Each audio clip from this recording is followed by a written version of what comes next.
easier. All things are possible. Jesus is here. పరిశుద్ధుడా పరమ తండ్రి, కృపగల దేవ, సర్వోన్నతుడ, మీకు వందనాలు. గతించిన వారం మొదలుకొని ఈ వారం వరకు ఎంతో కృపచేత కాపాడి భద్రపరిచి మా ప్రయాణాల్లో, ఉద్యోగ వ్యాపారంలో తోడుగా ఉండి, బిడ్డల చదువుల్లో తోడుగా ఉండి, ఆయురారోగ్యాలు ఇచ్చినందుకు వందనాలు, స్తుతులు, స్తోత్రాలు ప్రభు. బలహీనులైన బిడ్డలను బలపరిచావు, రోగులైన బిడ్డలను స్వస్థపరిచావు. ఓ తండ్రి నాయన, బందీలైన వరకు విడుదల ఇచ్చావు. ఈ వారంలో మా కుటుంబాలను కాపాడావు, మా సంఘమును కాపాడావు. ఓ మా ఆత్మీయ సహోదరులను కాపాడావు. మీరు ఇచ్చిన భద్రతను బట్టి వందనాలు. మీకు లెక్కలేని స్తుతులు, స్తోత్రాలు చెల్లించుకుంటూ ఉన్నాం ప్రభువా. ఉదయకాలం మందు నీ సన్నిధిలో ఓ తండ్రి నాయన కృతజ్ఞత హృదయాలతో వచ్చి మేము చేరి ప్రభువా, మేము మిమ్మల్ని స్తుతించడానికి, ఆరాధించడానికి, మహిమపరచడానికి, కానుకలు సమర్పించడానికి, సాక్ష్యములు చెప్పి మీ కార్యములు గణపరచడానికి మీరు ఇచ్చిన కృపను బట్టి వందనాలు, స్తోత్రాలు ప్రభువా. ఈరోజు ప్రభువా ఈ యొక్క ఆరాధన ఇంతవరకు నడిపించావు. ఓ తండ్రి, ఈ ఆరాధనలో ఇంతవరకు నడిపించిన దేవుడు వర్తమానంలో కూడా మీరు మాకు తోడుగా నడిపించమని మమ్మల్ని అందరినీ మీకు సమర్పించుకుంటూ ప్రభు అయిన యేసుక్రీస్తు నామమున ప్రార్థించుచున్నాము. ఆమేన్.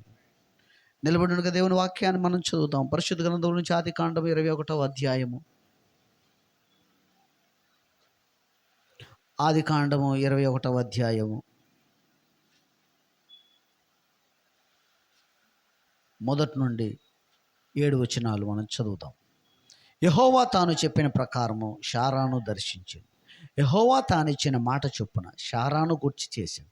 ఎట్లనగా దేవుడు అబ్రహాముతో చెప్పిన నిర్ణయ కాలములో శారా గర్భవతి అయి అతని ముసలితనమందు అతనికి కుమారుడు కనెను. అప్పుడు అబ్రహాము తనకు పుట్టిన వాడును తనకు శారా కనిన వాడునైనా తన కుమారునికి ఇస్సాకు అను పేరు పెట్టాను. మరియు దేవుడు అబ్రహాముకు ఆజ్ఞాపించిన ప్రకారము అతడు 8 దినములైన వాడైన ఇస్సాకు అను తన కుమారునికి సున్నతి చేశాను. అబ్రహాము కుమారుడైన ఇస్సాకు అతనికి పుట్టినప్పుడు అతడు 100 ఏండ్లవాడు. అప్పుడు శారా, దేవుడు నాకు నవ్వు కలుగజేశాను, వినువారెల్లా నా విషయమై నవ్వుదురనెను. మరియు శారా పిల్లలకు స్తన్యమిచ్చునని ఎవరు అబ్రహాముతో చెప్పును? నేను అతని ముసలితనమందు కుమారుని కంటిని కదా అనెను. దేవుడు తన పరిశుద్ధ లేఖన భాగమును దీవించునుగాక. ప్రార్థించుకుందాం. అత్యంత కృపగలిగిన మా యేసుక్రీస్తు ప్రభువా, మీ పరిశుద్ధమైన శ్రేష్టమైన నామానికి వందనాలు, స్తుతులు, స్తోత్రములు చెల్లించుకుంటూ ఉన్నాము. ఈ యొక్క ఉదయకాల సమయంలో చదవబడిన వాక్య భాగం బట్టి వందనాలు. వాక్య భాగమునకు నీ ఆశీర్వాదమును జోడించి వాక్యపక్షంగా నిలబడిన మట్టి పాత్రని నన్ను మహిమ కలిగిన పాత్రగా వాడుకోమని, కావలసిన మాటలు మీరు మాకు దయచేయమని మమ్మల్ని మీకు సమర్పించుకుంటూ ప్రభు అయిన యేసుక్రీస్తు నామమున ప్రార్థించుచున్నాము. ఆమేన్. దయచేసి కూర్చోండి.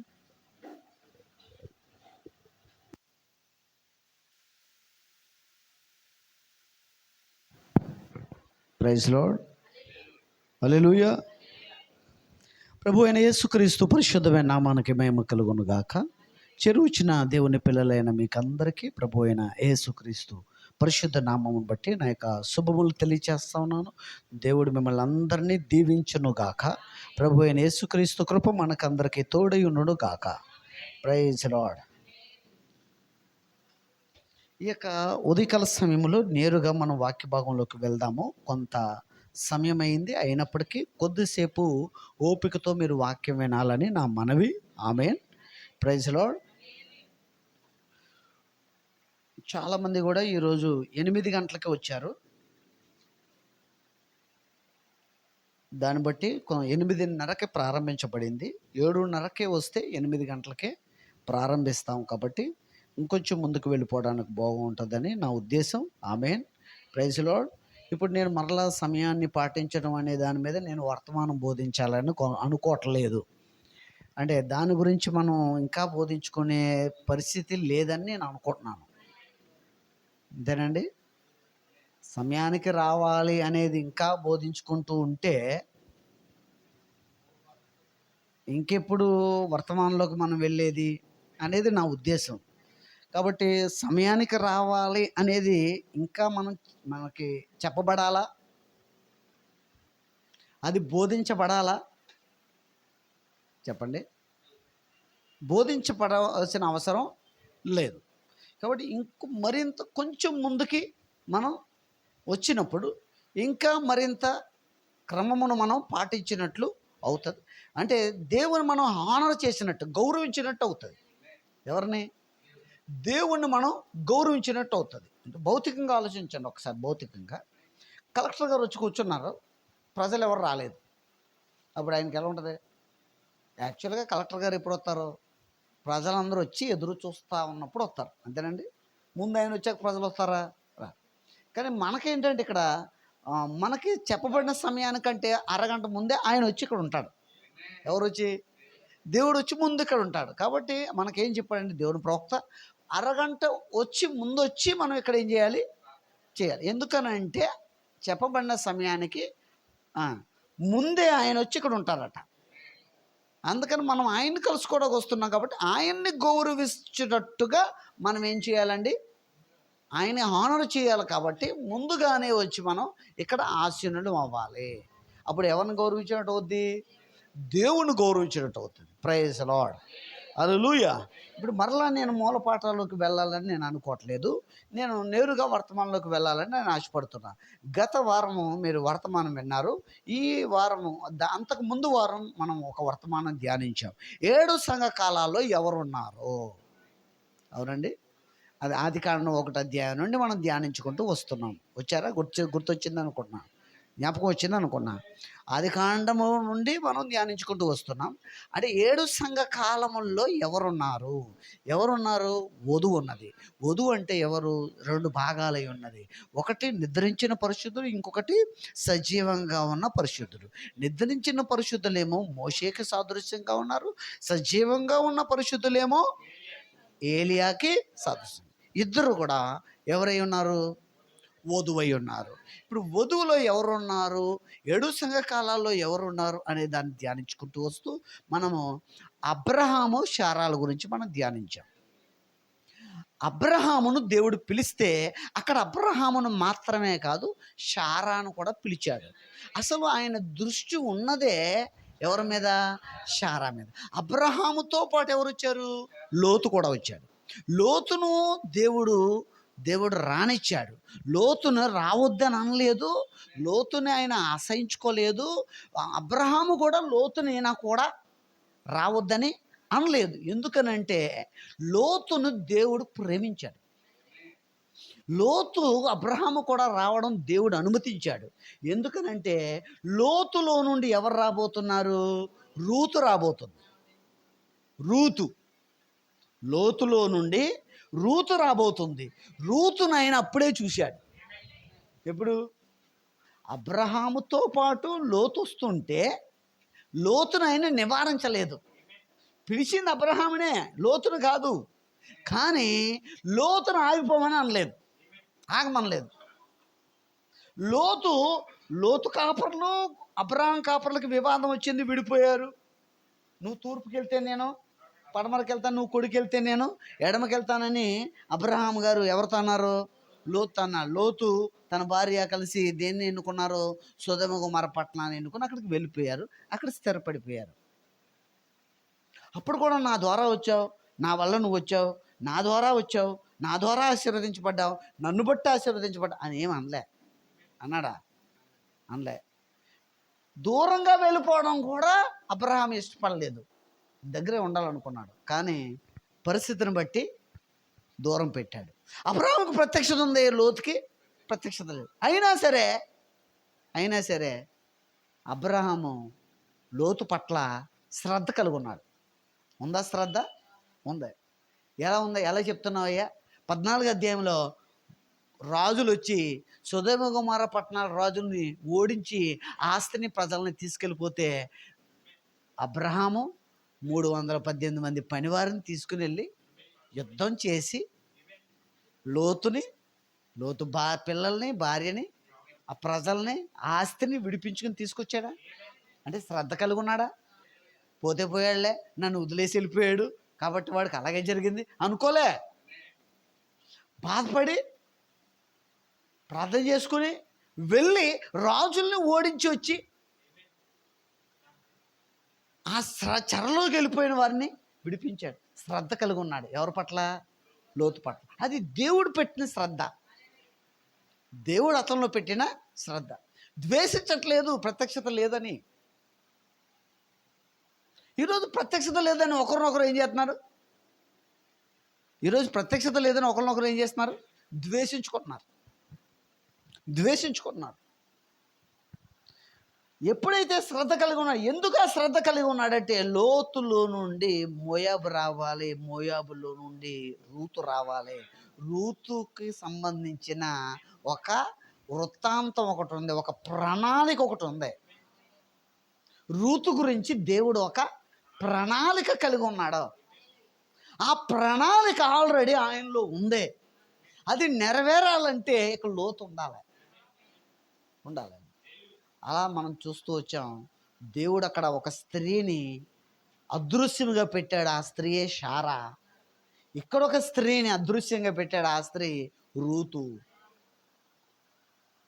ఎందుకు ఈ స్త్రీని గురించి నేను మాట్లాడుతున్నానయ్యా అంటే, ఆ స్త్రీయే వధువుకి సాదృశ్యం.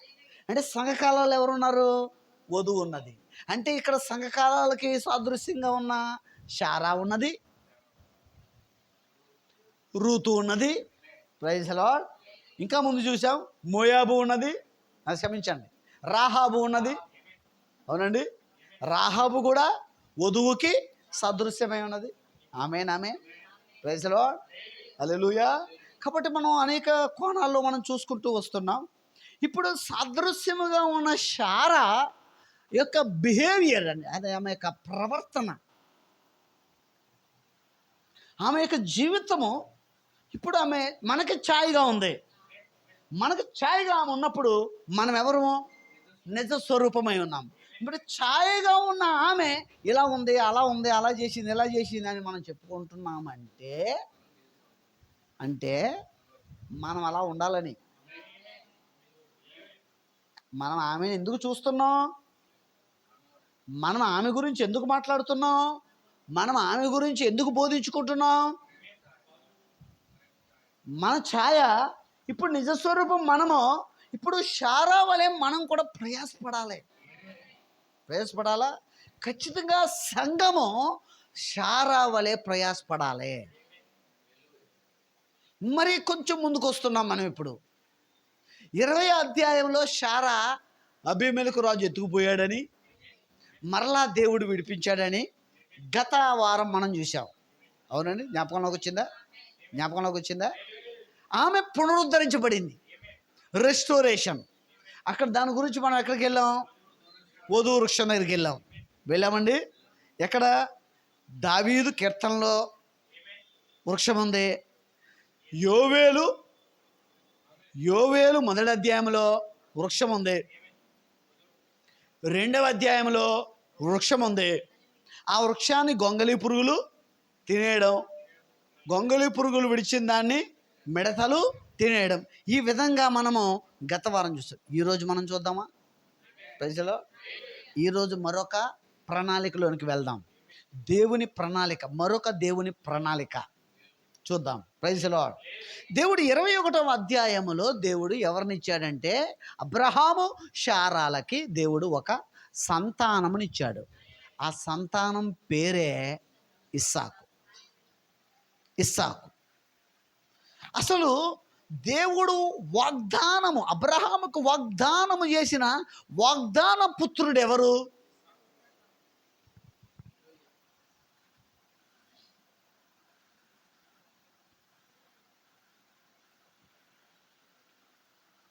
వాగ్దానము చేసిన వాగ్దాన పుత్రుడెవరు?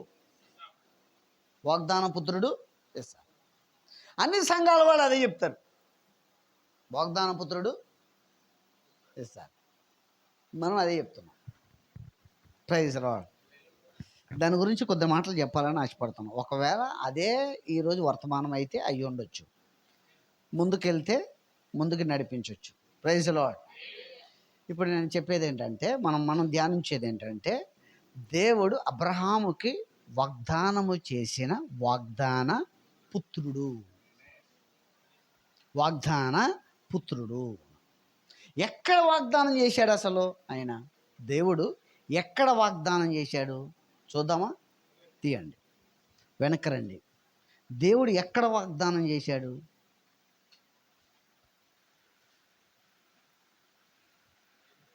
అధ్యాయం, ఆదికాండం 12 అధ్యాయం 1 వచనం. యెహోవా నీవు లేచి నీ దేశము నుండి, నీ బంధువుల యొద్ద నుండి, నీ తండ్రి ఇంటి నుండి బయలుదేరి నేను నీకు చూపించు దేశమునకు వెళ్ళుము. నిన్ను గొప్ప జనముగా చేసి నిన్ను ఆశీర్వదించి నీ నామమును గొప్ప చేయుదును.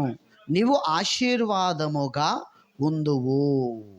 అసలు సంతానమే లేదు ఈయనకి. పెళ్ళయింది, అప్పుడు వయసు ఎంత? ఆయనకి 75. ఆమె వయసు ఎంత? 65. అప్పటికే ఇద్దరు ఏమయ్యారు? ముసలి వాళ్ళు అయిపోయారు. ఆమె గర్భము ఉడిగిపోయింది, మృతతుల్యం అయిపోయిందని ఉంది. అంటే పిల్లలు పుట్టే అవకాశం ఆమెకి లేదు. అంటే స్త్రీ ధర్మం ఆగిపోయింది. అంటే ఇంకా గర్భవతి అవ్వడానికి అవకాశమే లేదు. అలాంటి పరిస్థితుల్లో దేవుడు ఏమని చెప్పాడంటే నిన్ను గొప్ప జనముగా చేస్తాను. ఏమన్నాడండి దేవుడు వాగ్దానం ఏంటి? నిన్ను గొప్ప జనముగా చేస్తాను. అంటే అసలు నుంచి ఎవరు వస్తారట? గొప్ప జనములు వస్తాయి, రాజులు వస్తారు అని దేవుడు వాగ్దానం చేశాడా? గట్టిగా దేవుని స్తోత్రం చెప్దాం. Praise the lord.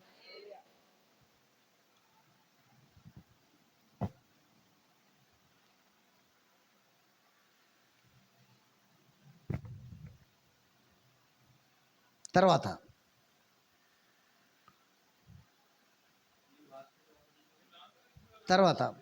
13 అధ్యాయం 16వ వచనం.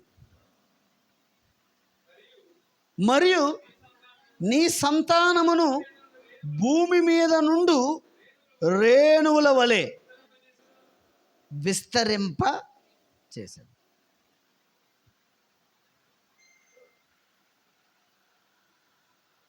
12వ అధ్యాయంలోనేమో గొప్ప జనముగా చేస్తా అన్నాడు.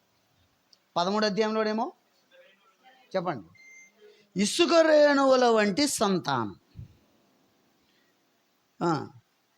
ఒకడు భూమి మీద నుండి రేణువులను లెక్కింపగలిగిన ఎడల నీ సంతానమును కూడా లెక్కింపవచ్చును.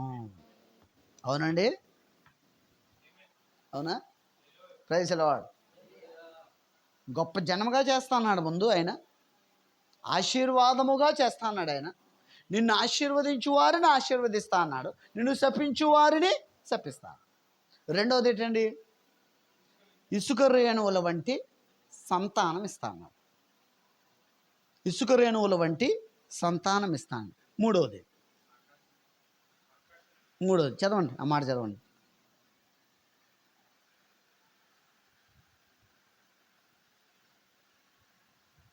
చదువుతారా?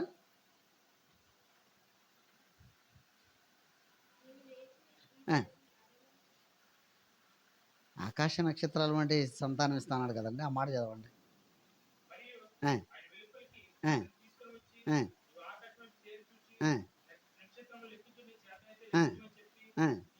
రిఫరెన్స్ చెప్పండి, మీ రిఫరెన్స్ చెప్పండి. 15 అధ్యాయంలోకి రండి. 15 అధ్యాయం ఏంటి? ఎల్షద్దాయిగా ఆయన ప్రత్యక్షమయ్యాడు. ఎల్షద్దాయి బలమైన రొమ్ములు కలిగిన వాడు ఎల్షద్దాయి. ఎందుకు బలమైన రొమ్ములు కలిగిన వాడికి వచ్చాడు ఆయన? ఎల్షద్దాయిగా ఎందుకు వచ్చాడు ఆయన? ఎందుకంటే 1వ వచనం 15:1, ఇవి జరిగిన తర్వాత యెహోవా వాక్యము అబ్రహామునకు దర్శనమందు వచ్చి, అబ్రామా భయపడకము, నేను నీ కేడము నీ బహుమానమును అత్యధికమగునని చెప్పాను. ఇంకా ఇక్కడ ఆశీర్వాదం చెప్తాను, నీ కేడము, నేను నీకు కేడము, నీ బహుమానం అత్యధికమగును అని చెప్పాను. అందుకు అబ్రాము, ప్రభువైన యెహోవా నాకేమి ఇచ్చిననేమి నేను సంతానం లేనివాడనైపోవచ్చున్నానే. దమస్కు ఎలియాజరే నా ఇంటి ఆస్తికర్త అగును గదా. ఆస్తి అంతటికి కర్త ఎవరైపోతారట?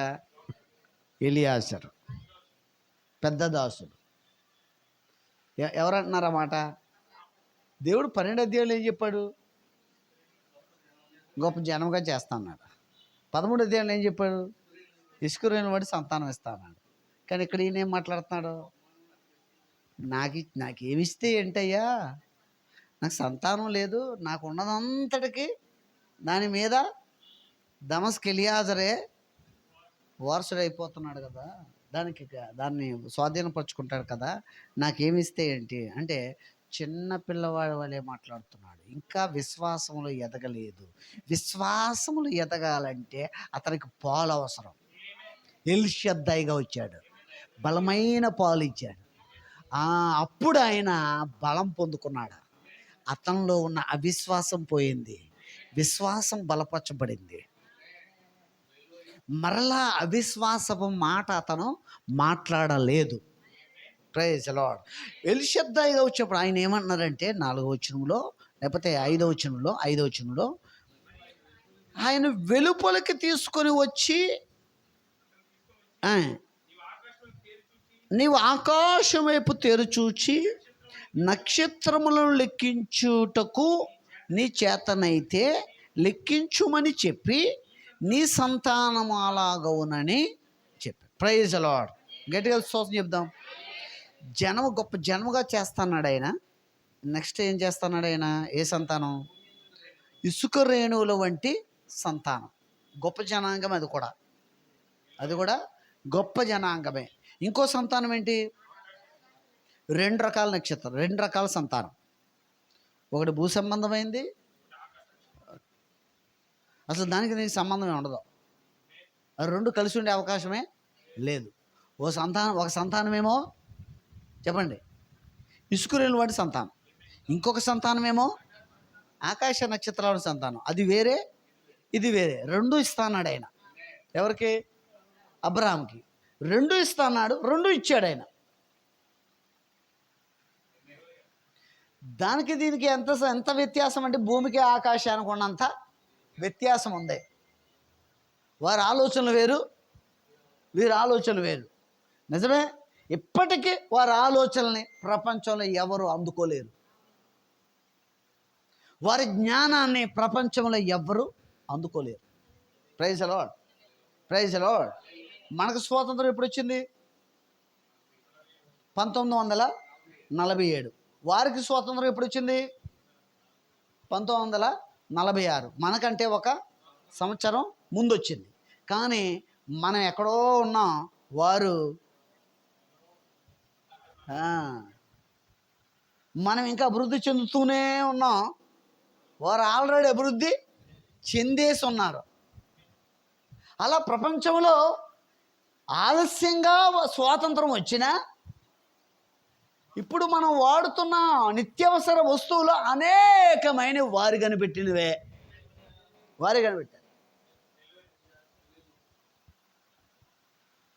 ప్రపంచమంతా చెదిరిపోయి ఆయా దేశాల్లో సెటిల్ అయిపోయి ఏ దేశంలో ఉండి వారు కనిపెడితే ఆ దేశానికే ఘనత. అలా వారు ఆయా దేశాల్లో ఉండి గొప్ప గొప్ప ప్రయోగాలు చేసి ఉన్నతమైన జ్ఞానాన్ని ప్రదర్శించారు. ఎందుకనంటే అవన్నీ బైబిల్ ద్వారానే వచ్చాయి. వారు దేవుణ్ణి గణపరిచారు. ఎక్కడున్నా దేవుని గణపరిచారు. ఒక్క సైనికుడు 100 మందితో సమానమట. ఒక్క సైనికుడు. వారికున్న టెక్నాలజీ, వారికున్న సాంకేతిక పరిజ్ఞానము, అద్భుతమైన పరిజ్ఞానం ఉంది. అవునండి. Praise Lord. ఇసుక రేణువుల వంటి సంతానం ఒకటి ఉన్నది, ఆకాశ నక్షత్రాల వంటి సంతానం ఉంది. దానికి దీనికి చాలా వ్యత్యాసం ఉంది. దేవుడు 16వ అధ్యాయంలో ఇసుక రేణువుల వంటి సంతానం ఇచ్చేశాడు.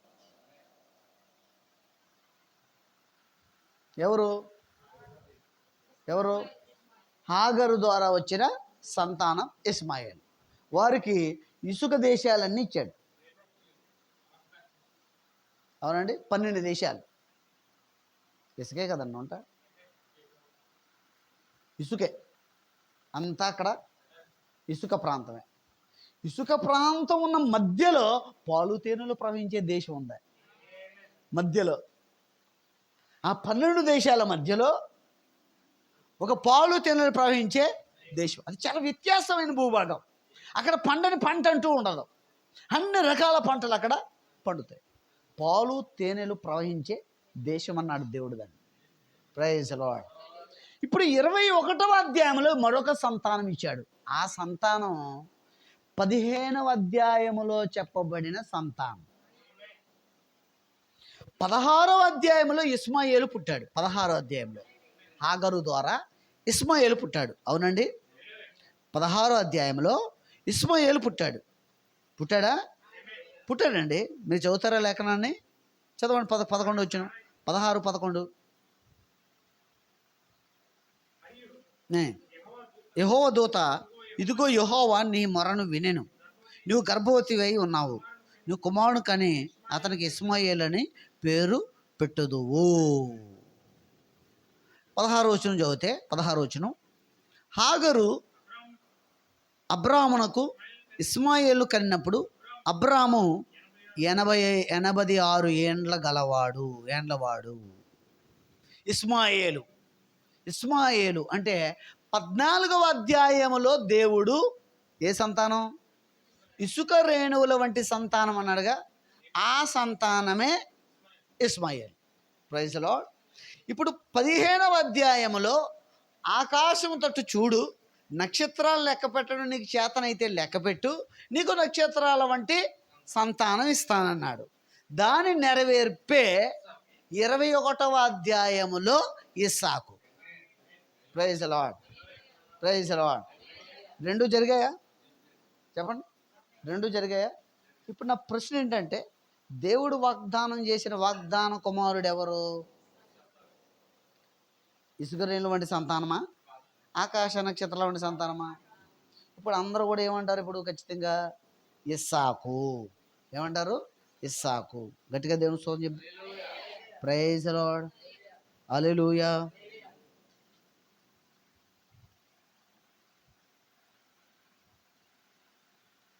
22వ అధ్యాయం, 22వ అధ్యాయం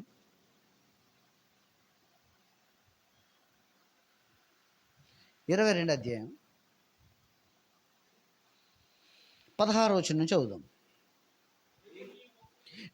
నీకు ఒక్కడే అయ్యున్న నీ కుమారుని వెనుక తీయక ఈ కార్యం చేసినందున నేను నిన్ను ఆశీర్వదించి ఆకాశ నక్షత్రముల వలెను సముద్ర తీరమందల ఇసుక వలెను నీ సంతానమును నిశ్చయముగా విస్తరింపచేసేదను. మళ్ళీ ఇక్కడ ఎప్పుడు ఈ సందర్భము?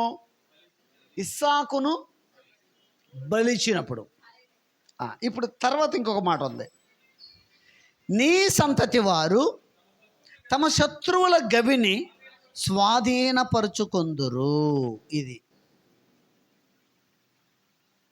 నీ సంతతి వారు తమ శత్రువుల గవిని స్వాధీనపరుచుకొందురు. Praise the Lord. ఎవరు ఆ స్వాధీనపరుచుకునేవారు? ఇసుక రేణుల వంటి సంతానం ఉంది అక్కడ. ఆకాశ నక్షత్రాల వంటి సంతానం ఉంది అక్కడ. కానీ ఇంకొక మాట ఏం చెప్తున్నాడు ఆయన? నీ సంతతి వారు తమ శత్రువుల గవిని స్వాధీనపరచుకున్నారు. ఇప్పుడు ఈ 12 దేశాలకి శత్రువు ఇశ్రాయేల్ దేశం, ఇశ్రాయేల్ దేశంకి శత్రువు 12 దేశాలు. అవునండి, అంతే కదండి. ఈ 12 దేశాలకి శత్రువు ఇశ్రాయేల్, ఇశ్రాయేల్ దేశానికి శత్రువులు ఈ 12 దేశాలు. ఇప్పుడు ఒకరు ఎలా ఉన్నారు? ఆకాశ నక్షత్రాలు సంతానానికి ఇసుక రేణువుల సంతానానికి ఒకరు ఎలా ఉన్నారు? శత్రువులుగా ఉన్నారు.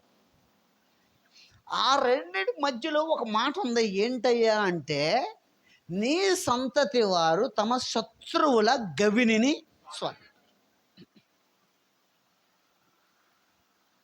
ఈ సంతానం ఏంటంటే, శత్రువు గవిని స్వాధీనం చేసుకునే సంతానం ఏంటంటే, అబ్రహాము యొక్క రాజరిక సంతానం. దాని ప్రోక్తం అన్నమాట, the royal seed of Abraham. Praise the Lord. Abraham యొక్క రాజరిక సంతానం, రాయల్ సీడ్. చాలా అద్భుతమైన మాట, ద రాయల్ సీడ్. అంటే రాయల్ అనేది అన్నిటికీ వాడేది కాదు, అది బైక్లో ఒక దానికి వాడతారు. ద రాయల్ సీడ్, రాజరికమైన విత్తనం, సంతానం ఒకటి ఉంది. ఆ సంతతి వారు ఏం చేస్తారంట, శత్రువుల గవినిని స్వాధీనపరుచుకుంటారు. ఎవరది? ఆ శత్రువు గవిని స్వాధీనపరుచుకున్నది ఎవరు? అసలు ఆ శత్రువు ఎవరు? ఇశ్రాయేలుకి ఫిలిష్తీయులు శత్రువులు. ఆ యొక్క అమాలేకీయులు ఇశ్రాయేలుకి శత్రువులు. ఫిలిష్తీయుల యొక్క గవిని ఎత్తుకుని సంసోను ఎక్కడికి, ఎత్తైన కొండపైకి తీసుకెళ్ళి ఆ గవిని పట్టుకెళ్ళి అక్కడ పెట్టేసి వచ్చాడు. దాన్ని తీసుకురావడానికి చాలా కష్టమైంది మళ్ళీ వాళ్ళకి. ఆ దాగోను గుడి యొక్క 2 స్తంభాలు పట్టుకుని ఒక్కసారిగా దాన్ని కూల్చేశాడు. 2 స్తంభాల మీద ఉంది ఆ గుడి. కూల్చేశాడా? ఎవరు? సంసోను. 300 నక్కలను పట్టుకుని తోకలను ముడేసి, అసలు ఒక నక్కను పట్టుకోవడమే కష్టం, 300 నక్కను పట్టుకొని ముడేసి వాటి మధ్య ఏం పెట్టాడండి, దివిటీ పెట్టి ఇక్కడ ఫిలిష్తీయుల పొలాల్లోనికి వదిలేస్తే మొత్తం అవన్నీ ఏం చేసాయి, పొలాలని నాశనం చేసేసాయి. ఒకసారి సింహం ఎదురు వస్తే సింహాన్ని చంపేయాడు, చీచేసాడంటే. ఒంటి నిండా యుద్ధోపకరణములు ధరించుకొని ఈటె, డాలు, అన్ని కత్తి అన్ని పట్టుకొని వచ్చిన 1000 మంది సైనికుల్ని ఒంటి చేత్తో పగలగొడేశాడు. పచ్చి దవడ ఎముక తీసుకుని, గాడిద ఎముక, పచ్చి దవడ ఎముక తీసుకుని అందరినీ. ఇదా అసలు శత్రువు ఎవరు? అది శత్రువు అపవాది. ఒక సహోదరి ఇంకొక సహోదరిని శత్రువుగా చూడొద్దు. ఒక సహోదరుడు ఇంకొక సహోదరుని శత్రువుగా చూడకండి. చూసి అలాంటి అభిప్రాయాలు ఉంటే ఇక్కడే దాన్ని పరిశుద్ధాత్మ అగ్నితో కాల్చి పడేయండి. అలా ఉంటే నో ఉండొద్దు, ఉండకూడదు. అలా ఉంది అంటే ఎత్తుపాటు అనే సంగతి మర్చిపోవడం. ఏ సహోదరి ఇంకొక సహోదరిని ఎలా చూడకూడదు? అసలు నరకం అనేది చేయబడింది ఎవరి కొరకు చెప్పండి? ఎవరి కొరకు? దేవుని సింహాసనం మీద కూర్చోవాలని ఆశించాడంట ఒకడు. దేవుని సింహాసనం మీద కూర్చోవాలని ఆశించాడట. దేవుని సింహాసనం మీద కూర్చోవాలని ఆశించి దేవుళ్ళలాగా అతను ఏం చేయబడాలనుకున్నాడు, ఆరాధించబడాలనుకున్నాడంట. ఇదంతా ఎక్కడ? పరలోకంలో. అప్పుడు దేవుడు ఏం చేశాడంటే వాడిని ఒక తన్ను తన్నాడు. వాడు ఎక్కడికి వచ్చి పడ్డాడు? కిందకు వచ్చి పడ్డాడు. వాడు మరలా వెళ్ళి ఒక్క ప్రసంగం చేశాడు. ఒక్క ప్రసంగానికి 3వ వంతు దూతలు వాడు కూడా వచ్చేసాయి. పరలోకంలో ఉన్న 3వ వంతు దూతలు వాడు కూడా వచ్చేసాయి. ఏం చేస్తా అన్నాడు వాడు? మిమ్మల్ని దేవుళ్ళుగా చేస్తానన్నాడు, ఆరాధకులుగా చేస్తాను, ఆరాధించేవారుగా చేస్తాను, ఆరాధించబడేవారుగా చేస్తానన్నాడు. వచ్చేసారు 3వ వంతు. వాడి కొరకు, పడిపోయిన దూతల కొరకు ఏం తయారు చేశాడు దేవుడు? పడకండి. నరకం. ఎవరి కొరకు? దేవుడు తన కొరకు చేసుకున్న మనుషుల కొరకు చేయలేదు. అది మనుషుల కొరకేమో, తన పోలికలో తన స్వరూపంలో చేయబడిన మనుషుల కొరకేమో దేవుడు నిత్యరాజ్యాన్ని ఇచ్చాడు. నిత్యత్వాన్ని సిద్ధం చేశాడు. పరలోక రాజ్యాన్ని చేశాడు ఆయన. బంగారు వీధులు, అద్భుతమైన పట్టణం, ఆమె ఉన్నతమైన రాజ్యం, అది దేవుడు ఉండే స్థలం. దానికి పగలే తప్ప రాత్రి ఉండదు. తలుపులు ముయ్యబడవు, దొంగలు రారక్కడికి, చీకటికి స్థలం అక్కడ లేదక్కడ, వెలుగే ఉంటుంది. గుర్రె పిల్లే దానికి దీపమై ఉంటాడు. Praise the Lord. కాబట్టి అలాంటి స్థలాన్ని దేవుడు మన కోసం సిద్ధం చేశాడు. ఆ పడిపోయిన దూతల కొరకు వారి యొక్క గురువైన అపవాది కొరకు నరకం చేయబడింది.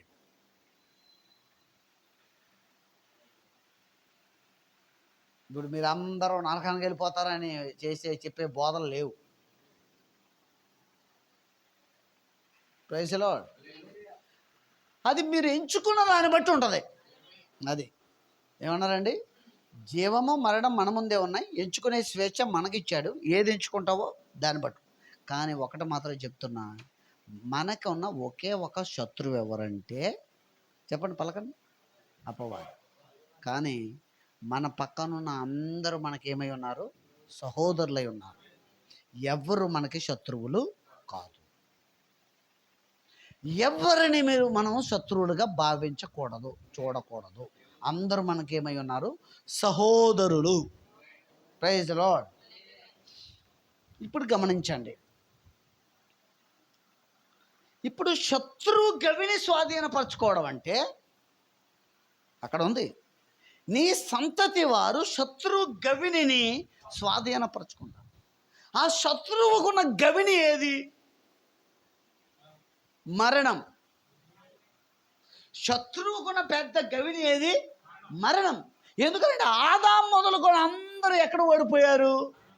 ఆ గవిని స్వాధీనం చేసుకోలేకపోయారు. శత్రువు యొక్క గవినే మరణం. ఎందుకని? మళ్ళీ చదువుతాం ఒకసారి, హెబ్రీ పత్రిక 2:14. హెబ్రీ పత్రిక 2:14 చదువుదాం.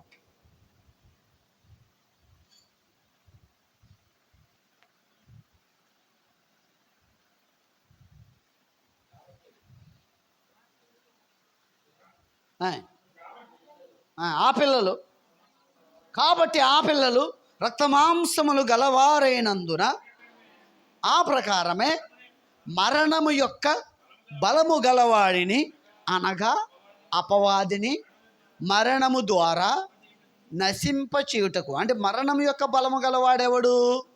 అపవాది. అంటే అపవాదే మన శత్రువు. అపవాది యొక్క గవినేది? మరణం. మనం భయపడేది కూడా దేనికి? మరణం. సంసోను అన్ని సాధించినా ఓడిపోయింది ఎక్కడ? మరణం దగ్గర. మోషే గారు అన్ని సాధించినా ఓడిపోయింది ఎక్కడ? మరణం దగ్గర. Praise the Lord. యెహోషువ ఎన్ని సాధించినా ఓడిపోయింది ఎక్కడ? మరణం దగ్గర.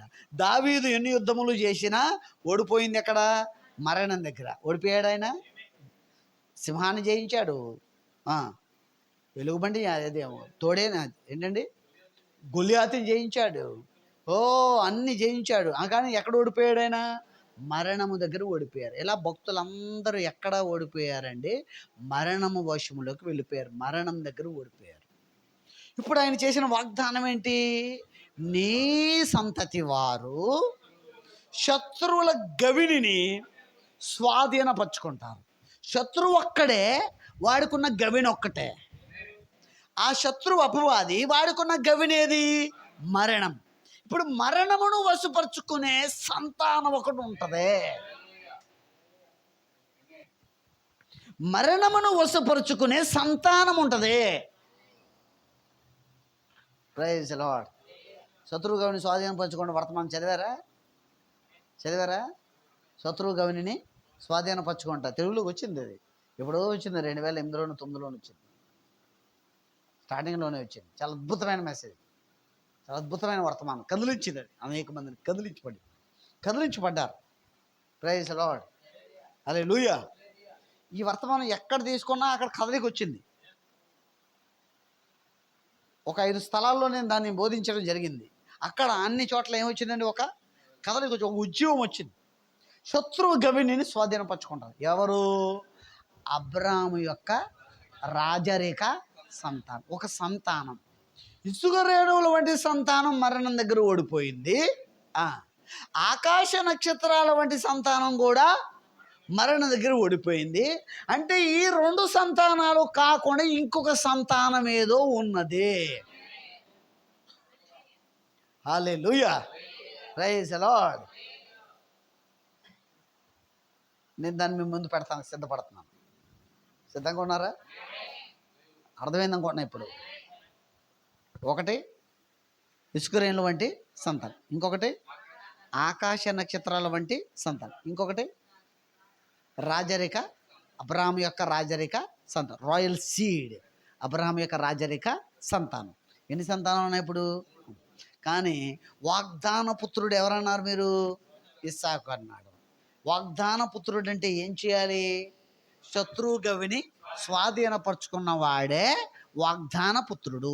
వాగ్దానము అనగా లేఖనము, వాగ్దానము అనగా లేఖనము, వాక్యము. వాగ్దానము అనగా ప్రామిస్, అనగా ప్రాఫెసీ, అనగా పలుకబడిన మాట. వాగ్దానం అనగా పలుకబడిన మాట. సంఘం వస్తున్నారా? దీన్ని పట్టుకోవడానికి ప్రయత్నం చేయండి. వేగంగా నాతో పాటు ప్రయాణం చేయండి. వాగ్దానం అనగా దేవుని చేత పలుకబడిన మాట. ఆ పలుకబడిన మాటే అక్షయ బీజము. ఈ యొక్క ఇసుక రేణువుల వంటి సంతానము క్షయబీజము నుండి వచ్చినదే. ఆకాశ నక్షత్రాల వంటి సంతానము కూడా క్షయబీజము ద్వారా వచ్చిందే, అనగా లైంగిక చర్య ద్వారానే వచ్చారు. వస్తున్నారా? ప్రైజ్ ది లార్డ్, ఆమేన్. ఇస్మాయేలు లైంగిక చర్య ద్వారానే వచ్చాడు, ఇస్సాకు లైంగిక చర్య ద్వారానే వచ్చాడు. అంటే భౌతిక సంబంధమైన బీజం ద్వారానే వచ్చారు. కానీ ఆత్మ సంబంధమైన బీజం ఒకటి ఉన్నది, పలుకబడిన మాట ఒకటి ఉన్నది, అక్షయ బీజం అనేది ఒకటి ఉన్నది. అక్షయ బీజము ద్వారా, అనగా పలుకబడిన మాట ద్వారా పుట్టే ఒక సంతానం ఒకటి ఉన్నది. ఆ సంతానమే అబ్రాహాము యొక్క రాజరికమైన సంతానమై ఉన్నది. ఆ ఇస్మాయేలు భౌతిక బీజమై ఉన్నాడు, ఇస్సాకు భౌతిక బీజమై ఉన్నాడు, ఇసుక రేణువులు భౌతిక బీజమై ఉన్నాడు, ఆకాశ నక్షత్రాలు భౌతిక బీజమై ఉన్నాడు. కానీ ఆత్మ సంబంధమైన బీజం ఒకటి ఉన్నది, అది పలుకబడిన మాట అయి ఉన్నది. వాగ్దానం అనగా పలుకబడిన మాట. ఆ పలుకబడిన మాట ద్వారా పుట్టిన వాడే ప్రభు అయిన యేసుక్రీస్తు అయి ఉన్నాడు. ఆ ప్రభు అయిన యేసుక్రీస్తే అబ్రాహాముకు వాగ్దానం చేసిన వాగ్దాన పుత్రుడై ఉన్నాడు. ఆ వాగ్దాన పుత్రుడే రాజరికమైన సంతానం అయి ఉన్నాడు. ఆ రాజరిక సంతానం అక్షయ బీజం ద్వారా వచ్చాడు. ఆయన ఇప్పుడు శత్రువు గవినిని స్వాధీనపరచుకున్నాడు. Praise the Lord. దాన్ని దేవుడు పరిశుద్ధాత్మ ద్వారా పౌలులో ఉండి ఆ గలతీ పత్రిక 3వ అధ్యాయం 16వ వచనంలో మాట్లాడుతున్నాడు. 3వ అధ్యాయం 2వ అధ్యాయం చూడండి. గలతీ పత్రిక, అపోస్తలుడైన పౌలు గారు గలతీ పత్రికలో 3వ అధ్యాయము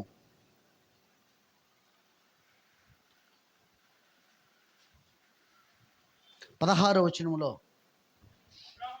అబ్రహామునకును అతని సంతానమునకును వాగ్దానములు చేయబడెను.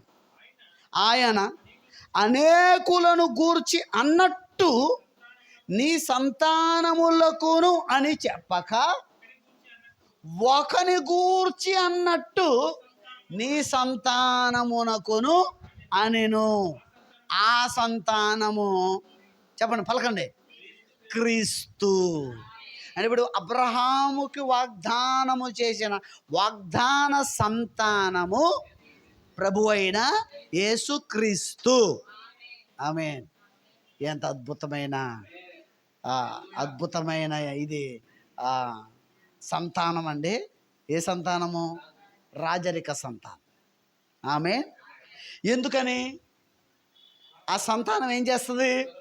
శత్రు గవిని, శత్రు అపవాది, వాడికున్న బలం ఏంటి?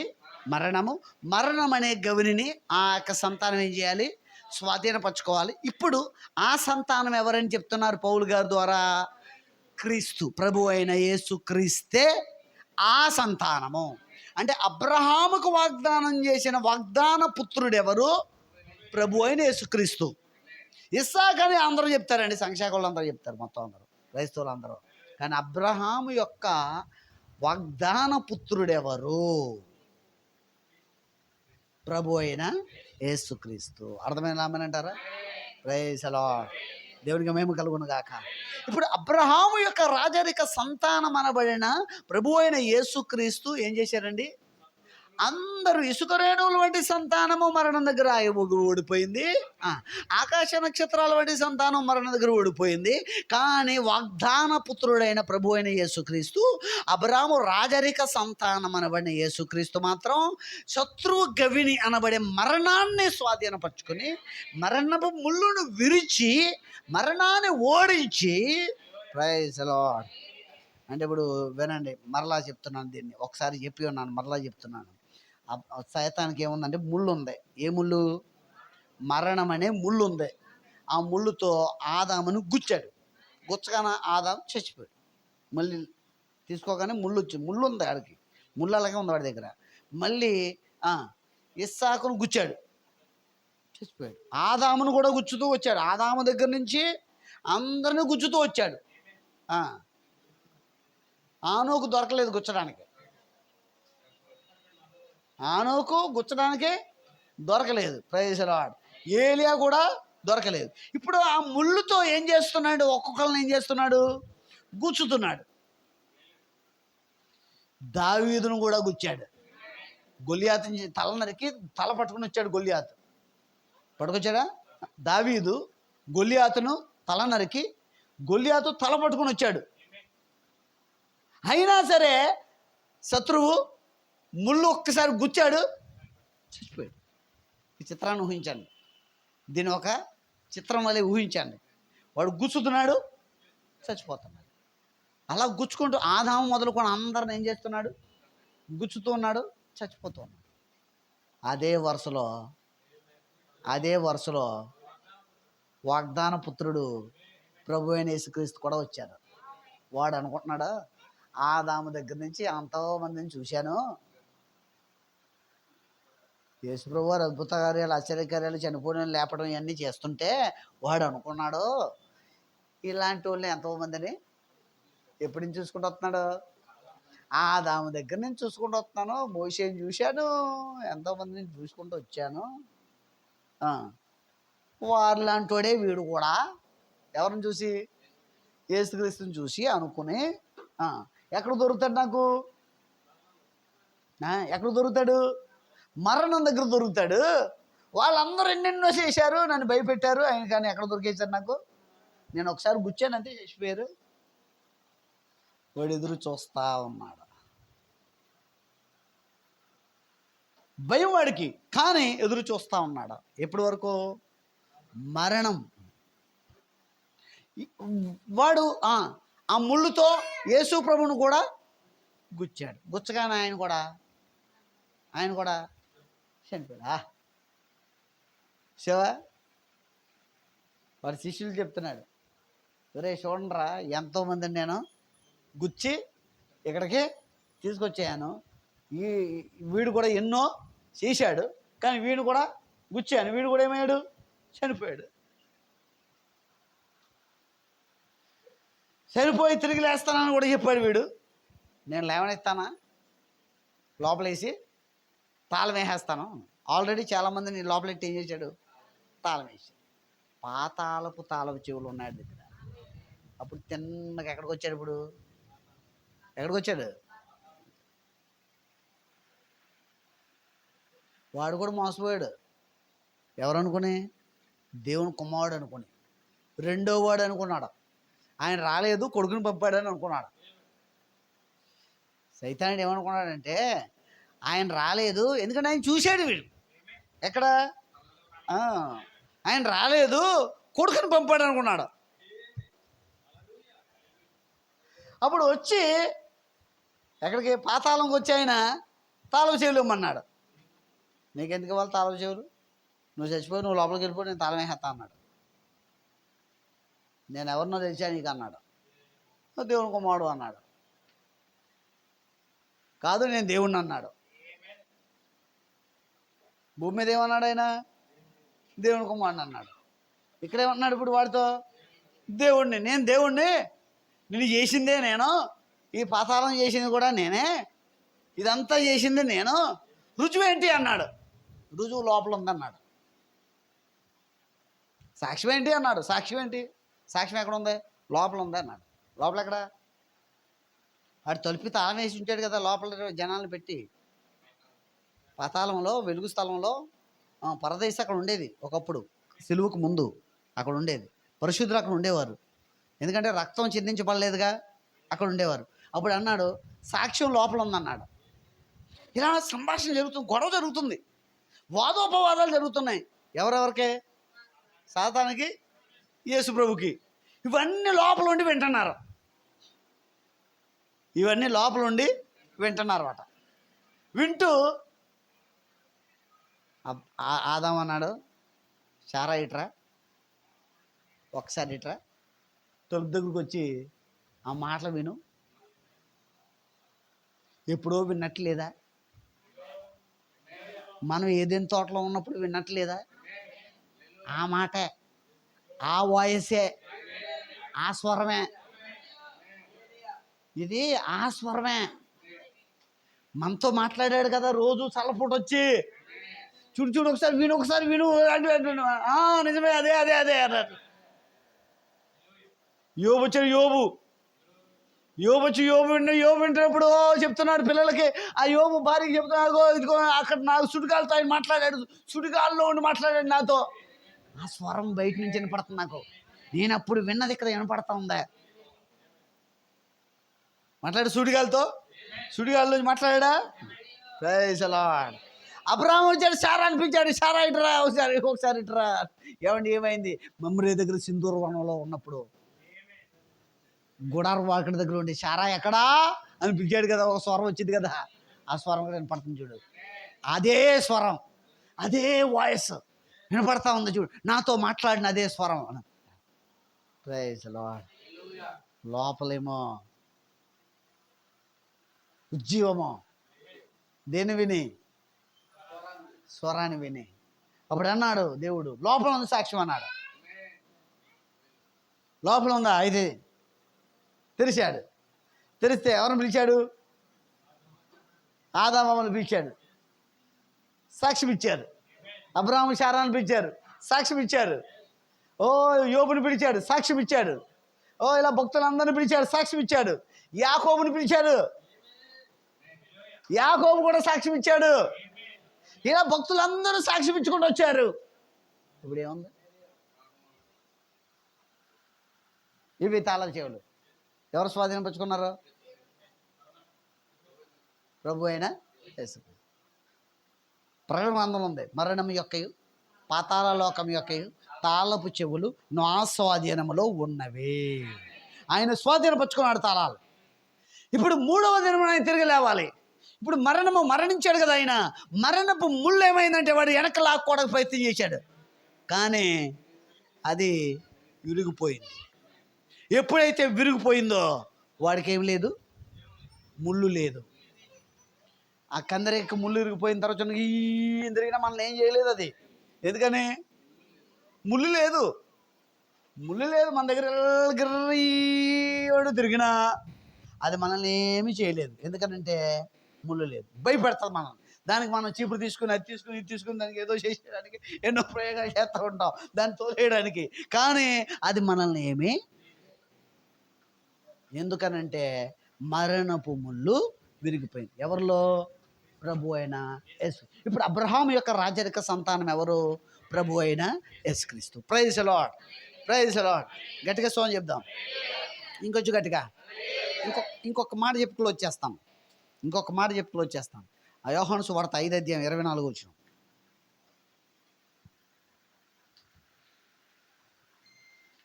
యోహాను సువార్త 5:24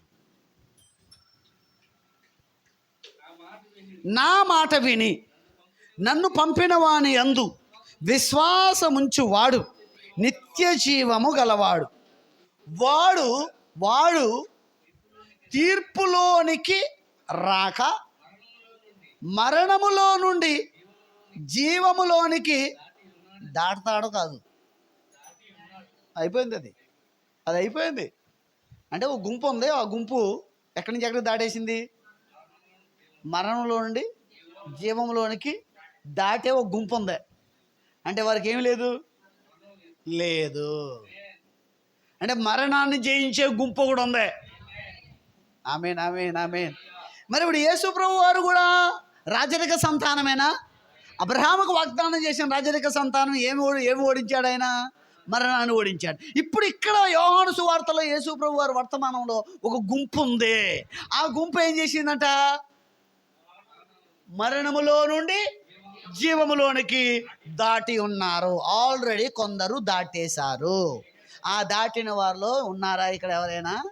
ప్రైజ్ ది లార్డ్, హల్లెలూయా. అంటే ఇప్పుడు మరణములో నుండి జీవములోనికి అంటే మరణము వారిని బంధించి ఉంచదు. అంటే ఎక్కడికి వెళ్ళిపోతారు వారు? ఎత్తబాటులోనికి. అది ఎత్తబాటులోనికి వెళ్ళే వారు సిద్ధపడుతున్నారు. ఇప్పుడు ఆ రాజరిక సంతానము యేసుక్రీస్తులో నుండి సిలువలో జన్మించింది. యేసుక్రీస్తులో నుండి సిలువలో జన్మించింది. ఎందుకు దాటి ఉన్నారని చెప్పి ఉన్నాడంటే ఆయనలో ఆయన వధువు ఉన్నది, ఆయనలో ఆయన భార్య ఉన్నది, ఆయనలో ఆయన వధువు ఉన్నది, ఆ సంఘము లోపల ఉంది. ఆయన ఏం చేయబడ్డాడు? మరణించాడు. మరణించినప్పుడు ఆమె ఎక్కడుంది? కొరడాలతో కొట్టినప్పుడు ఎక్కడుంది? సిలువలతో మేకులతో సిలువ కొట్టినప్పుడు ఎక్కడుంది? ఆయనలో ఉంది. అదేమై ఉన్నది? సిలువ 6వ ముద్ర అయి ఉన్నది. 6వ ముద్ర అనగా మహాశ్రమలై ఉన్నాయి, పాత్రలు కుమ్మరించబడుతాయి ఉన్నాయి, తెగుళ్ళు కుమ్మరించబడుతాయి ఉన్నది. ఏంటది? సిలువ. సిలువ 6వ ముద్ర. 6వ ముద్ర మహాశ్రమలై ఉన్నది. ఆ మహాశ్రమలు ఆయన అనుభవించినప్పుడు ఆయనలో ఉండి ఆమె కూడా అనుభవించింది. కాబట్టి ఇప్పుడు ఆమెకి ఏమి లేదు? 6వ ముద్ర లేదిక. అంటే మహాశ్రమలు ఆమెకు లేదు. అంటే ఇప్పుడు ఆయన మరణించినప్పుడు ఆమె కూడా ఏం చేసింది?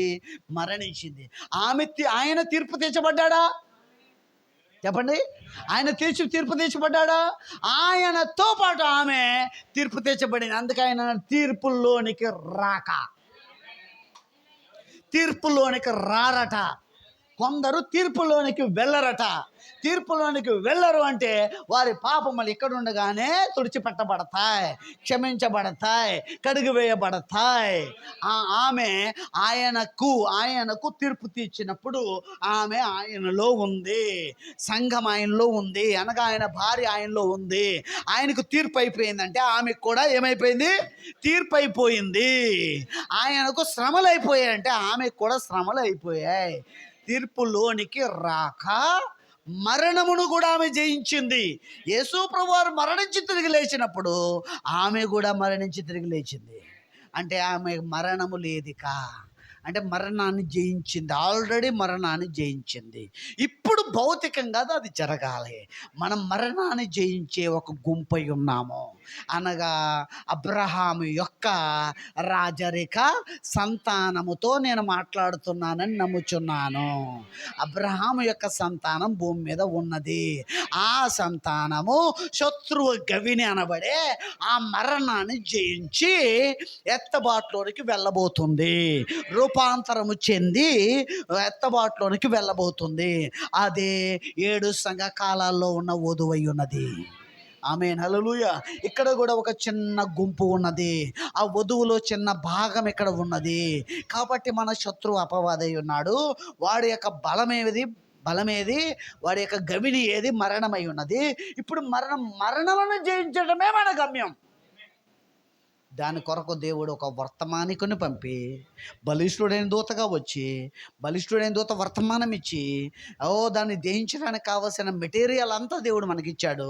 అది వినుట ద్వారా ఉన్నది, చదివే రూపములో ఉన్నది, వినే రూపములో ఉన్నది. నువ్వు రోజు వింటూ ఉండాలి, రోజు దాన్ని చదువుతూ ఉండాలి, ధ్యానిస్తూ ఉండాలి. అది నిన్నేం చేస్తుందంటే మరణములో నుండి జీవములోకి నడిపిస్తుంది. అది ఎవరికి బలమిస్తుందయ్యా? దేవుడు ఇప్పుడు భూమి మీద అబ్రహాము యొక్క రాజరిక సంతానాన్ని కలిగి ఉన్నాడు. వారు ఏం జయించబోతున్నారు? మరణమును జయించి తీర్పులోనికి వెళ్ళకుండా మరణములో నుండి జీవములోనికి దాటి ఉన్నారు అనే లేఖనము మనం స్వాధీనపరచుకోబోతున్నాం. అది మన జీవితంలో జరగబోతుంది. అక్కడ ఉన్నది వధువై ఉన్నది. ఆ చిన్న గుంపు వధువై ఉన్నది. ఆ వధువు తీర్పులోనికి పోదు, వధువు శ్రమల్లోనికి పోదు, వధువు మరణంలోకి పోదు, మరణంలో నుండి జీవంలోనికి పోతుంది. ఒకటి ఏలియా అయితే ఇంకొకటి మోషే అయి ఉన్నది. ఏలియాకి సదృశ్యంగా ఉన్నవారు ఎవరైతే ఉన్నారో వారు మరణంలోనికి పోరు. ఆల్రెడీ మరణంలో ఉన్నవారు ముందుగా లేపబడతారు. వారు మరణమును జయిస్తారు. మరణమును జయించి పునరుత్థానంలో లేస్తారు. సజీవంగా ఉన్నవారు మరణమును జయించి రూపాంతరం చెంది ఎత్తబాటులోనికి వెళ్తారు. వారు వీరు ఏకమై. Praise Lord. ఇప్పుడు మనము మరణమును జయించడానికి అనే కార్యం మనలో జరగాలంటే మరణం దేని మీద ఏలుబడి చేస్తూ ఉంది? శరీరం మీద. ఈ శరీరంలో ఏమి నెరవేర్చబడాలి?